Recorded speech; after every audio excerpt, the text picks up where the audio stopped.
North Korea-United States relations refers to international relations between the Democratic People's Republic of Korea and the United States of America. The political and diplomatic relations between North Korea and the United States have been historically hostile since the Korean War. In recent years, relations have been largely defined by heavy U.S. military presence in South Korea. Joint U.S.-South Korea military exercises in the South China Sea.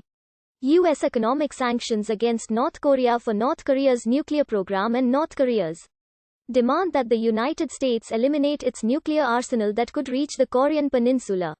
North Korea's nuclear weapons program consists of 6 tests of nuclear weapons. Its development of long-range missiles capable of striking targets thousands of miles away, possibly as far away as the continental United States, and its ongoing threats to strike the United States and South Korea with nuclear weapons and conventional forces.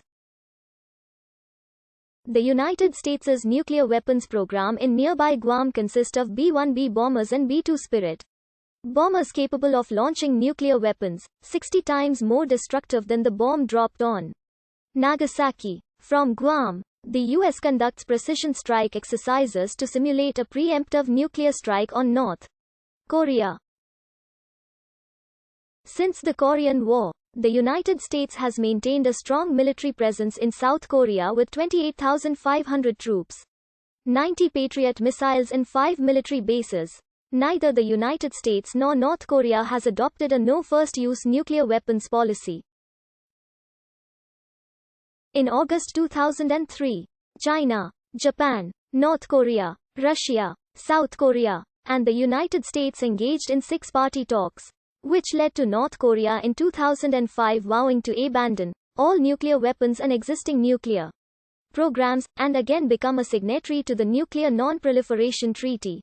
In 2008, the U.S. removed North Korea from the U.S. State Sponsors of Terrorism list after North Korea verbally agreed to allow inspectors to conduct forensic tests of its nuclear materials. 6-party talks on verification, disablement, and energy assistance reached an impasse.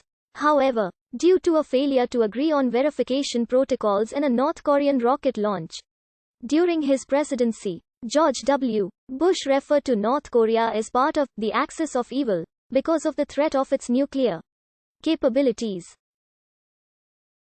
Subsequently, the Arms Control Association referred to the Bush administration's targeting of North Korea as a failed policy and welcomed the administration's quiet reversal to conduct talks with North Korea.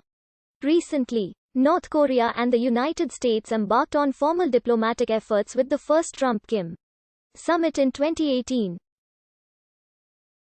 Sweden acts as the protecting power of United States interests in North Korea for consular matters, and an office inside North Korea's mission to the United Nations also addresses issues between the two countries. The United States has considered the JUA, South Korea, as the sole legitimate representative of all of Korea.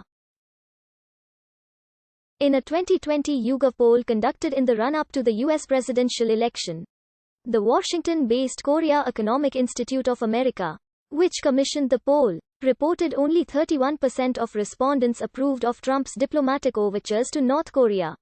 Though a senior director at Key conjectured support for diplomatic relations was weakened by Trump's calling Kim Jong-un, North Korea's leader, a friend, and saying they fell in love with each other. In a 2020 Gallup poll, only 12% of the Americans surveyed gave North Korea a positive rating. Support among the American public for U.S. forces to defend South Korea has increased steadily. While it was at a mere 26% in 1990, it nearly tripled to 62% in 2017. And in 2020, more than 6 in 10 Americans viewed the U.S. military alliance with South Korea as advantageous, with over half wanting to maintain the U.S. troop level at nearly 30,000 soldiers. In 2017, a majority of the American public also had a positive view of Moon Jae-in, the South Korean president, who in 2018 supported a formal declaration to end the U.S.-North Korean war. In 2017, there was a significant rise of tensions and amplified rhetoric from both sides as Donald Trump assumed the presidency. after it appeared that North Korea's nuclear weapons program was developing at a faster rate than previously thought. North Korean missile testing, Trump's designation of North Korea as a state sponsor of terrorism.